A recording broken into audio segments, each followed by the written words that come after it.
Hello my dear student, हम Pankaj sir, apex coaching centre Alampur. आज हम पार्ट 2 देखेंगे। हम लोग क्वेश्चन नंबर 1 से क्वेश्चन नंबर 20 तक कर लिए थे। अब आगे की कहानी 21 नंबर से होगा। आप क्या पढ़ रहे थे? क्लास 12 के टारगेट बुक जो ऑब्जेक्टिव का आता है, टारगेट बुक के क्लास 12 के फिजिक्स का ऑब्जेक्टिव आप देख रहे हैं। आइए देखते हैं। यहाँ पे पार्ट 2 हम लोग देखेंगे। तो पार्ट 2 यहाँ से यह आ गया आपका 21 नंबर क्वेश्चन। देखिए 21 नंबर अगर क्वेश्चन को हम सॉल्व करते हैं तो ध्यान से हम लोग इस क्वेश्चन को देखते हैं और समझने की प्रयास करते हैं। कहता है 21 नंबर क्वेश्चन कि दो विद्युत आवेशों के बीच लगने वाले बलों को नियंत्रित करने वाले नियम को कहा जाता है। कह रहा है कि दो आवेशों के बीच अगर बल लगता है तो उस नियम को क्या कहते हैं। देखिए एम्पियर के तो नियम कहते नहीं है। एम्पियर के जो नियम होता है वह चालित आवेशों के लिए होता है, स्थिर आवेशों के लिए नहीं होता है। यहाँ पे देखेंगे ओम के नियम हमारा इसके लिए होता नहीं है। ओम के नियम आपके प्रवाहित विद्युत धारा के लिए होता है। फैराडे के भी नियम नहीं होता है। कूलॉम का नियम होता है। This is a right answer. Coulomb का नियम, कूलॉम ने दो बिंदु आवेशों के बीच नियम दिया था कि दो बिंदु स्थिर आवेशों के बीच लगने वाले आकर्षण या प्रतिकर्षण बल का मान उनके लगने यानी उनके आवेशों के गुणनफल के समानुपाती होता है तथा बीच के दूरी वर्गों के व्युत्क्रमानुपाती होता है। इस बात को कूलॉम ने दिया था। आइए आगे की ओर हम समझते हैं और समझने की कोशिश करते हैं। यहाँ पे अगर हम सेकंड यहाँ पे अगर हम 22 नंबर क्वेश्चन को देखें और आप समझ पाए 22 नंबर क्वेश्चन, तो बड़ा ही बहुत ही धाकड़ क्वेश्चन है। मतलब एक तरीके से आप इसको बनाए नहीं, दिमाग में ही डालेंगे, लेकिन हम आपको दिमाग में डालने की कोशिश करते हैं। कैसे ये होता है? कह रहा है कि दो आवेशों के बीच विद्युत बल एवं गुरुत्वीय बलों का अनुपात। ध्यान से सीखिएगा। विद्युत बल के लिए F E लिखते हैं यानी या C भी लिख सकते हैं। तो F E बराबर हमारे पास सूत्र क्या होता है? 1/4 pi epsilon not into Q1 into Q2 बटा में R²। यह हमारा विद्युत बल का, ठीक है। अब कह रहा है कि गुरुत्वीय बल, तो गुरुत्वीय बल के लिए हम Fg लिखते हैं। आप यहाँ पे बड़ा जी ना लिख करके छोटा भी जी लिख सकते हैं, इससे कोई दिक्कत नहीं है। तो इनका अनुपात कह रहा था, अनुपात मतलब बटा में क्या हो जाएगा? G into M1 into M2 बटा में R²। यह हमारा मान होगा। तो आप बताएं यह हमारे यह R से R कट जाएगा, तो यहाँ पे क्या बचेगा? यहाँ पे बचेगा FE बटा में FG। यहाँ पे लिखिएगा 1/4 पे एप्सिलॉन नॉट का मान होता है 9 गुणे 10 के पावर 9।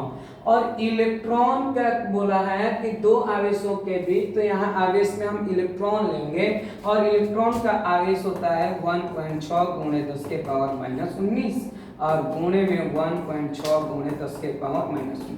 दोनों माइनस माइनस में रहता है, इसलिए माइनस माइनस प्लस हो जाएगा, इसलिए हम लोग माइनस को वहां पे नहीं दिखाते हैं। आगे चलते हैं।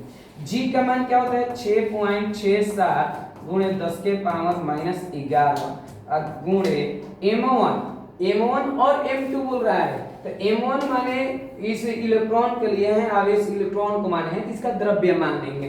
तो द्रव्यमान क्या होता है? तो इनका द्रव्यमान होता है 9.1 गुणे 10 के पावर -31 और गुणे 9.1 गुणे 10 के पावर -31। देखो यहाँ पे पूरा काटकुट आप अगर करिएगा, सारे काटकुट कर लीजिएगा, तो काटकुट करके आपका आने वाला है आंसर 4 पॉइंट कुछ करके। लेकिन हमें पॉइंट यानी नहीं दिया है, इसमें पॉइंट से नहीं मतलब है। यहाँ पे आपके काटकुट करके आएगा 10 के पावर 42। यार आपके बुक में जो यहाँ पे जो जिनका दिया होगा बी वह गलत है। आप लोग याद रखें कि इसका 42 आएगा 10 के पावर 42, इसलिए यहाँ पे होगा 10 के power 42। This is a right answer, A होगा। बुक में आप बी गलत दिया है आंसर, आप इसको सही करें, ए हो जाएगा, कोई दिक्कत नहीं। चलिए आगे की क्लास को हम समझते हैं। आगे क्वेश्चन देखते हैं। देखिए मेरे भाई, अगर हम लोग आगे की क्वेश्चन को देखें तो यहाँ पे एक थ्योरिकल टाइप से दिया है। देखिए बिहार बोर्ड के रणनीति रहा है, रणनीति क्या बोलता है बिहार बोर्ड में, यानी दो टाइप से क्वेश्चन बोलता है, एक थ्योरिकल एक मैथमेटिक्स। यानी जितने आपके मैथमेटिक्स हैं, जितने फार्मूले हैं, फार्मूलों को काट काट के बहुत पूछता है। सबसे ज़्यादा मैथमेटिक्स पूछता है और उसके बाद जो बच जाता है उस पे थ्योरिकल पे काम करता है, थ्योरिकल करता है। आइए हम समझाते हैं इस क्वेश्चन को। कह रहा है कि बिंदु आवेशों के कारण, बहुत सुंदर से सर, बिंदु आवेशों के कारण विद्युत विभव का मान क्या होगा। भाई विद्युत विभव का मान हम लोग को देखना है कि विद्युत विभव का मान क्या होगा। यहाँ पे विद्युत विभव बराबर होता है 1/4 pi epsilon not into Q बटे R हो जाता है, Q बटे R होता है। तो कह रहा है कि यानी R पे किस प्रकार से इसका मान निर्भर करता है, विद्युत विभव का मान। तो अगर हम देखें 1/R कहेंगे, 1/R को व्युत्क्रमानुपाती कहा जाता है। तो किसका 1/R का, तो 1/R को न कह के हम व्युत्क्रमानुपाती कह सकते हैं। तो R के व्युत्क्रमानुपाती, this is right answer B, R के व्युत्क्रमानुपाती। क्या आपको समझ में आ पा रहा है? बिल्कुल समझने की कोशिश करें। यहाँ पे एक एक क्वेश्चन को सॉल्यूशन कराया जा रहा है, एक एक क्वेश्चन को देखते हैं। यहाँ पे अगला क्वेश्चन हमारा क्या बोल रहा है, देखिए अगला क्वेश्चन यहाँ पे है। अगर हम आगे की क्वेश्चन को समझने की कोशिश करें, कह रहा है कि हवा में एप्सिलॉन R का मान होता है, हवा में एप्सिलॉन R का मान कह रहा है। तो आप लोग न्यूमेरिकल बनाने समय क्लास में बहुत बनाए होंगे कि हवा में R का मान 1 होता है। ये यहाँ हवा या निर्वात कहा जाता है, हवा या निर्वात में R का जो मान होता है वह 1 होता है। आगे की कहानी को हम देखेंगे। यहाँ से अगर हम अगला क्वेश्चन के ऊपर जाएं तो क्वेश्चन क्या है, यहाँ पे देखिए कह रहा है क्वेश्चन कि विद्युत क्षेत्र में एक आवेशित कण पर लगने वाले बल का मान ज्ञात करें। देखो बाबू, विद्युत क्षेत्र में आवेशित कण पर जो यानी हमारा बल लग रहा है वह बल का मान क्या होगा, इस बात को पूछ रहा है। देखिए विद्युत क्षेत्र को हम E से स्विच करते हैं, E बराबर कल से ही हम आपको पढ़ा रहे हैं तो कि F बटा Q होता है, बल बटा में आवेश होता है। तो बोल रहा है कि बल का मान क्या होगा, तो बल के लिए एक को अकेला करेंगे, जिसका मान निकालना होता है उसको हम अकेला करते हैं, जिसका मान अकेला इसको बाटा में है गुणा में करेंगे QE हो जाएगा। तो हमारा A बड़ा यानी यहाँ पे हो जाएगा QE, this is right answer, A बन रहा है, यहाँ पे A हो जाएगा। कोई दिक्कत नहीं होना चाहिए आपको, आप लाइन बाय लाइन देखते रहें। यहाँ पे समझने की कोशिश करेंगे। अगला क्वेश्चन कह रहा है कि विद्युत फ्लक्स का मात्रक होता है। देखिए विद्युत फ्लक्स के अगर मात्रक पूछा जाए तो दो मात्रक होते हैं, एक होता है न्यूटन मीटर स्क्वायर प्रति कूलम, एक होता है न्यूटन मीटर स्क्वायर प्रति कूलम, और एक होता है आपके वोल्ट मीटर। दो ठो होता है वोल्ट मीटर, यानी दोनों को याद रखें। अगर ऑप्शन में वोल्ट मीटर ना देकर के यह देख दें तो इसको याद रखें न्यूटन मीटर स्क्वायर प्रति कूलम, और नहीं तो वोल्ट मीटर होता है। तो इसलिए याद रखें कि विद्युत फ्लक्स का SI मात्रक होता है वोल्ट मीटर। क्लास में आपके कॉपी में भी लिखवाया गया होगा, तो इसलिए आप सब वहां पे देख लेंगे। वोल्ट मीटर और यह न्यूटन मीटर स्क्वायर प्रति कूलम, यह दोनों होता है मात्रक। चलिए आगे को चलते हैं। डियर स्टूडेंट, अगर हम आगे की क्वेश्चन को समझें, यहाँ पे कह रहा है, देखो बहुत मस्त क्वेश्चन है, बहुत मस्त क्वेश्चन है बाबू, ध्यान से देखो इसको, लोग तुरंत गलती मार के चलाते हैं। कह रहा है कि संबंध Q बराबर एनी में निम्नलिखित में कौन कथन संभव नहीं है। संभव है नहीं है, पूछ लिया। देखो भाई संबंध कह रहा है कौन नहीं है, तो सीधी सी बातों में जानो कि जब भी हमारा Q बराबर n होता है, जो n होता है यह पूर्णांकित गुणज में होता है। क्वांटमीकरण के सिद्धांत कहता है कि यानी आवेश के मूलभूत इकाई को इलेक्ट्रॉन कहते हैं। आवेश के जो मूलभूत इकाई होते हैं वह पूर्णांकित गुणज के रूप में होते हैं, यानी Q का जो मान होता है वह पूर्णांकित गुणज में होता है। और जो पूर्णांकित गुणज में होता है वो दशमलव और बाटा में नहीं होता है। यानी कभी भी इलेक्ट्रॉन की जो संख्या होगा, इलेक्ट्रॉन की जो संख्या होगा दशमलव या बाटा में नहीं होगा। इस बात को दिमाग में डाले। जैसे हमारे क्लास में बैठे छात्र हैं, अगर इन बैठे छात्रों में से कोई कहे कि आपकी क्लास में कितने विद्यार्थी हैं, तो कभी हम नहीं कह सकते हैं कि 200.15 को विद्यार्थी हैं, कभी नहीं कह सकते हैं। हम कह सकते हैं 200 नहीं तो 201 कहेंगे, चाहे 205 कहेंगे ना तो 206 कहेंगे। क्या ऐसा कह सकते हैं? 205.6 है, यानी कभी लड़के के संख्या को आधा में लिखा जा सकता है? नहीं लिख सकता है। मान लीजिए 30 गो है, चाहे 50 गो है, चाहे 100 गो है, तो अगर 100 गो है तो हम कब कह सकते हैं कि 100.5 लड़के हमारे पास पढ़ते हैं? नहीं। हम जब भी कहेंगे तो कि तो 100 कहेंगे ना तो 101 कहेंगे। संख्या कभी दशमलव या बाटा में नहीं होता है, इसलिए यहाँ पे दशमलव या बाटा में नहीं संभव है। तो देखो दशमलव में कौन है, तो दशमलव में 4.2 है, तो यह संभव नहीं है। यह यानी जो पूर्ण संख्या है वही संभव है। आगे देखिए, यहाँ पे अगर हम आगे की चर्चा करें आपसे, यह ले लेते हैं। यहाँ पे कह रहा है कि आवेश का पृष्ठ घनत्व तो बराबर होता है। देखिए मेरे भाई, आवेश के पृष्ठ घनत्व तो पूछ रहा है। आवेश के अगर पृष्ठ घनत्व तो पूछ रहा है तो हमने कल 3 चीजें बताया था, एक रैखिक घनत्व, एक पृष्ठ घनत्व और एक आयतन घनत्व। कल इस बात पे हम लोग चर्चा किए थे। यहाँ पे पृष्ठ घनत्व को सिग्मा द्वारा सूचित किया जाता है और सिग्मा बराबर होता है, सिग्मा बराबर होता है, क्या होता है? तो यहाँ पे Q बाटा में क्षेत्रफल होता है। Q माने आवेश, A माने क्षेत्रफल। तो सिग्मा बराबर डियर फ्रेंड Q का मान कितना है, कितना है? तो Q के हम कूलम लिखेंगे और इसके लिए मीटर स्क्वायर लिखेंगे। यहाँ बनेगा कूलम प्रति मीटर स्क्वायर। तो this is a right answer. Coulomb प्रति एसआई मात्रा तो पूछे नहीं, सूत्र पूछा है। तो Q बटा में A, Q माने होता है आवेश, Q माने आवेश और बाटा में क्षेत्रफल होता है, इसको हम बोलेंगे क्षेत्रफल। तो यहाँ पे क्षेत्रफल याद रखें, कुल आवेश बटा में कुल क्षेत्रफल, कुल आवेश बटा में कुल क्षेत्रफल याद रखेंगे। आगे चलते हैं।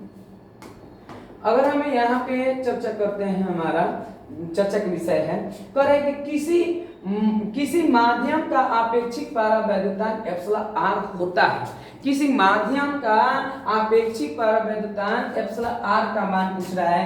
एप्सिलॉन आर का मान पूछा जाए तो एप्सिलॉन बटा में एप्सिलॉन नॉट होता है, एप्सिलॉन बटा में एप्सिलॉन नॉट होता है। तो this is a right answer. यह ए हो जाएगा एप्सिलॉन बटा में। इसको एप्सिलॉन के नाम से ही पढ़ा जाता है, इसको एप्सिलॉन एप्सिलॉन मानी कहना आसान होता है, इसलिए आप एप्सिलॉन ही बोल सकते हैं। तो एप्सिलॉन बटा एप्सिलॉन नॉट होता है। अगला क्वेश्चन हमारा है,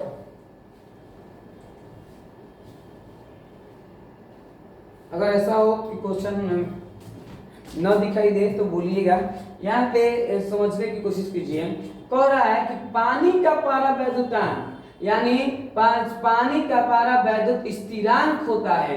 तो परावैद्युत स्थिरांक देख लीजिए, 3 बार का पूछा हुआ क्वेश्चन है, 2026 में इस बार भी आया है यह क्वेश्चन।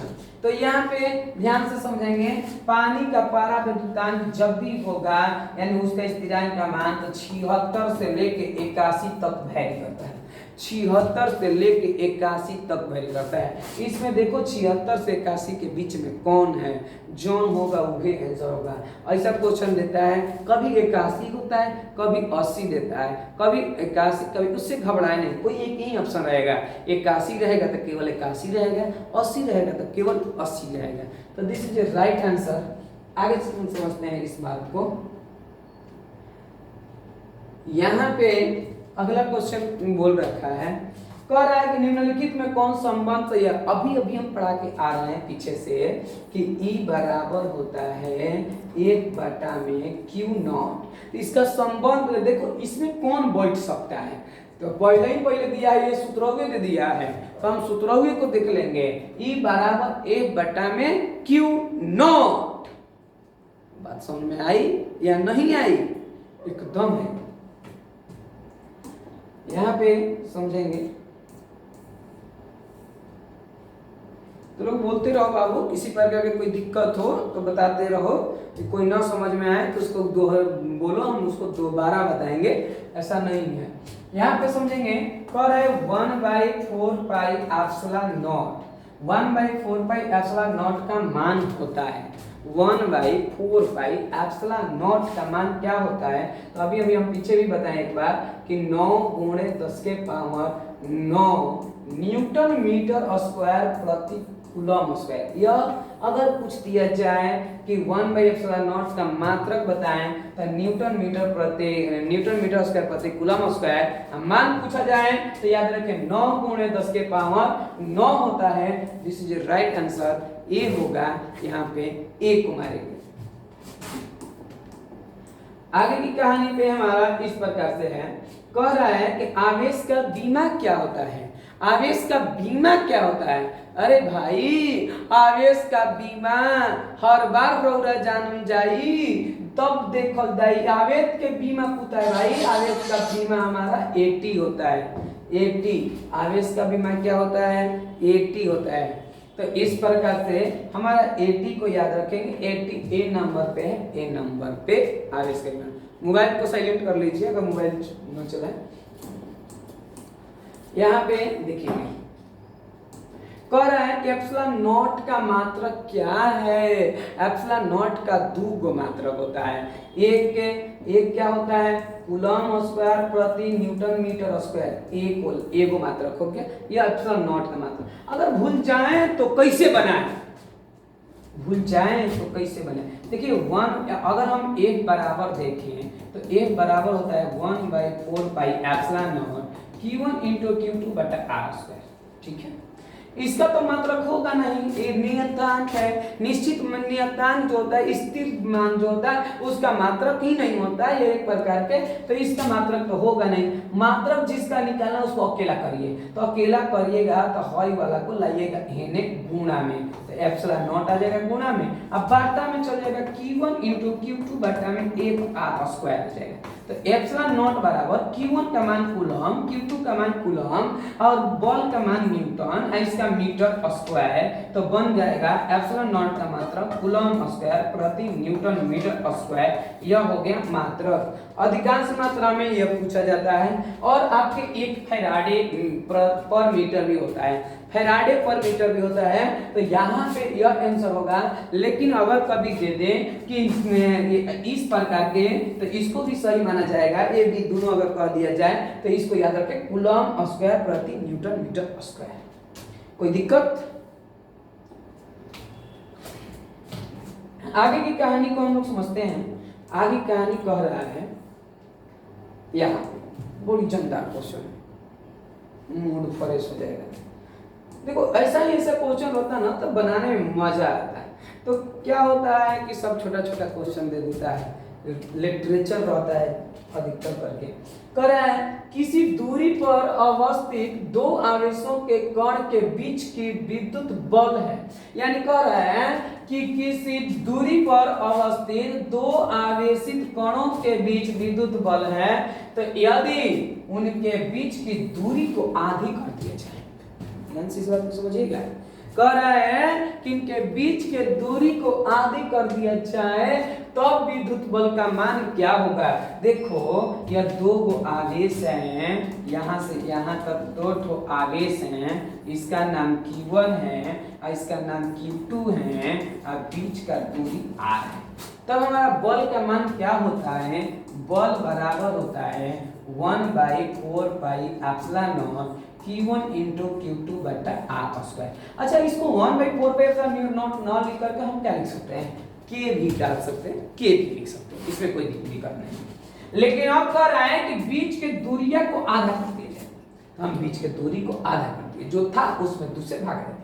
तो अब नया बल लिखेंगे, तो नया बल को हम एक डैश लिख रहे हैं, तो एक डैश जो है के Q1 इंटू Q2 बटा में आर स्क्वायर की जगह आपको अब R/2 का स्क्वायर, तब क्या बनेगा मेरे भाई, देखल जाई तब ही समझ में आई।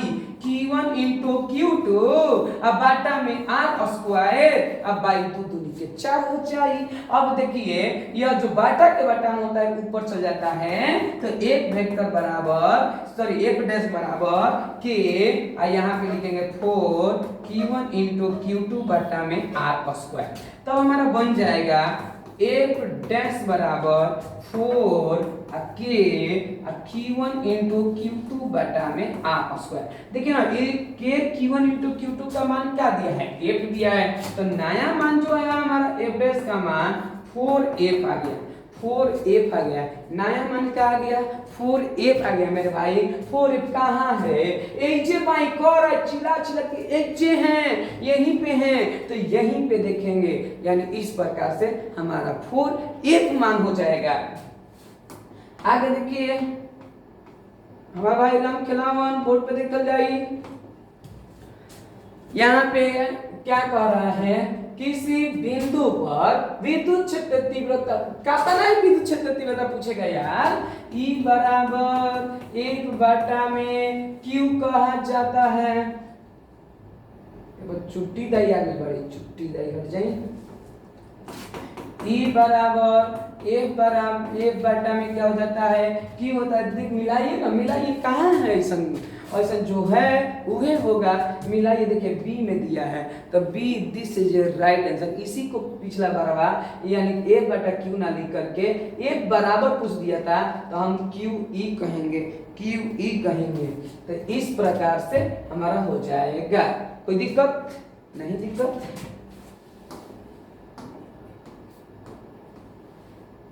यहाँ पे कह रहा है क्वेश्चन, जब किसी वस्तु को आवेशित किया जाता है तो उसका द्रव्यमान कह रहे आवेशित किया जाता है, ध्यान समझिएगा।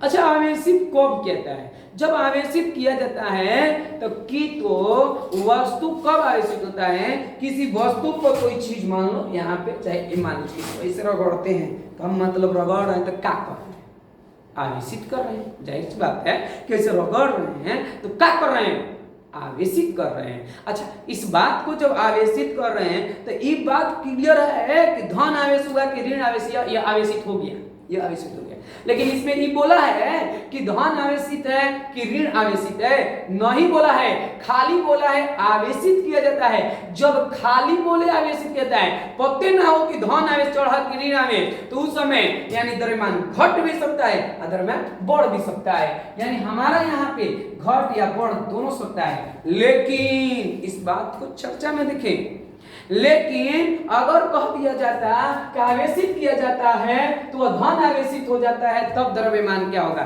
धन आवेशित कहता, धन माने धनी व्यक्ति, धन माने धनी, धनी के कहता है, धनी किसको हम कहते हैं, धनी ओकरा के कहते हैं जो अपन धन संपत्ति को दूसरे को दान देता है, जो गरीबों को दान करे, ढेर पैसा रखने वाला धनी नहीं कहलाता है, धनी कौन कहलाएगा, जो दान दूसरे को देता है, जो दूसरे को दान देता है ओकरा के धनी कहते हैं। और धनी यानी तो अगर धनात्मक आवेश कहित तो धनी मतलब दान दे दिया और देगा तो द्रव्यमान घटेगा कि बढ़ेगा, घटेगा, तो इसलिए घटेगा। लेकिन कहता ऋणी क्यों हो जाता है, ऋणी हो जाता है, तो ऋणी अगर कहता है तो इसका मतलब वो ऋण लिया है, और लिया है तो मतलब वो आ गया, तो आगे तो द्रव्यमान क्या हो जाएगा, बढ़ जाएगा, द्रव्यमान क्या हो जाएगा, बढ़ जाएगा। तो इसलिए हमारा यहाँ पे हो जाएगा, यहाँ पे क्लियर नहीं किया कि धनात्मक हो रहा है कि ऋणात्मक हो रहा है, इसलिए दोनों हो रहा है। बात समझ में आ रहा है। आगे के क्वेश्चन को समझते हैं। यहाँ पे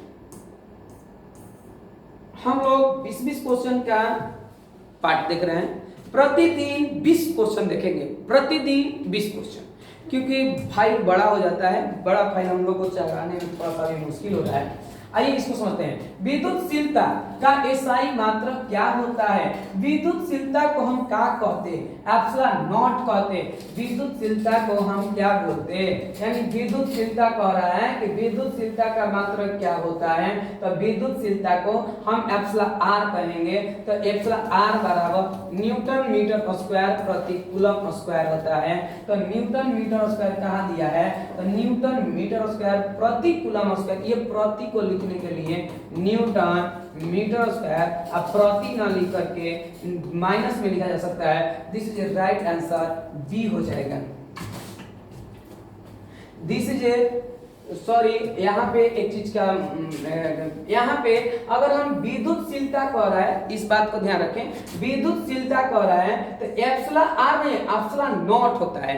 एप्सिलॉन नॉट को अभी हम पढ़ा के आए हैं आपको, क्या होता है तो कूलम स्क्वायर प्रति न्यूटन मीटर स्क्वायर होता है। कूलम स्क्वायर प्रति न्यूटन मीटर स्क्वायर होता है, तो इसलिए हमारा क्या हो जाएगा कूलम स्क्वायर। तो ये ऑप्शन में कहीं दिया है ऐसे, तो नहीं दिया है, तो नहीं दिया है तो माइनस में इसको कर देंगे। पहले बाटा में है तो ऊपर जाएगा माइनस में, मीटर माइनस में, और तब लिख देंगे कूलम 2। तो देखिए ऐसा काम मिलेगा, ये देखना है, तो ऐसा यहाँ पे मिल रहा है। This is right answer. चलिए आगे क्वेश्चन देखते हैं। फिर से पूछ दिया वही क्वेश्चन, देखिए ध्यान से। आवेश का पृष्ठीय घनत्व क्या होगा? पृष्ठ मतलब सिग्मा होता है, यानी आवेश का पृष्ठीय घनत्व को सिग्मा से सूचित करते हैं। सिग्मा बराबर क्यू होता है आवेश का मान, हम आवेश को क्यू से लिखेंगे, अब बटा में क्षेत्रफल लिखेंगे। तो देखिए क्यू बटा में क्षेत्रफल कहाँ है, तो दिस इज राइट आंसर, ए पे दिया गया है, ए हमारा राइट आंसर। अगला क्वेश्चन को समझते हैं। देखिए यहाँ पे क्वेश्चन एक दिया हुआ है, थोड़ा सा लंबा है, लेकिन इस बात को देखेंगे। कह रहा है कि विद्युत क्षेत्र ई के लंबवत रखे गए विद्युत यानी पर यानी आघूर्ण के लिए इस स्थिति में द्विध्रुव के लिए यानी गतिज ऊर्जा स्थिति से शून्य मान लेने पर विभेदक के बीच के कोण का थीटा है। तो स्थिति ऊर्जा का मान पूछा कि स्थितिज ऊर्जा का मान क्या होगा, ध्यान से सीखिएगा। स्थितिज ऊर्जा का मान पूछा है, आप लोग के टारगेट बुक में भी दिया है। इस क्वेश्चन को आप गौर से यहाँ से ही पढ़ सकते हैं। और टारगेट बुक जो आपके ऑब्जेक्टिव का याद करने के लिए पूरा बिहार बोर्ड पूरा यूपी बोर्ड में माने चलता है, तो उसके लिए हमारा U बराबर याद रखें ऋणात्मक होता है P इंटू E। आप लोग ऐसा विशेष स्थिति में करके कॉपी में सिद्ध भी कराया गया है। तो Q बराबर क्या होता है माइनस में PE, हम डाल सकते हैं यहाँ P vector E vector. This is a right answer, यहाँ पे B होगा।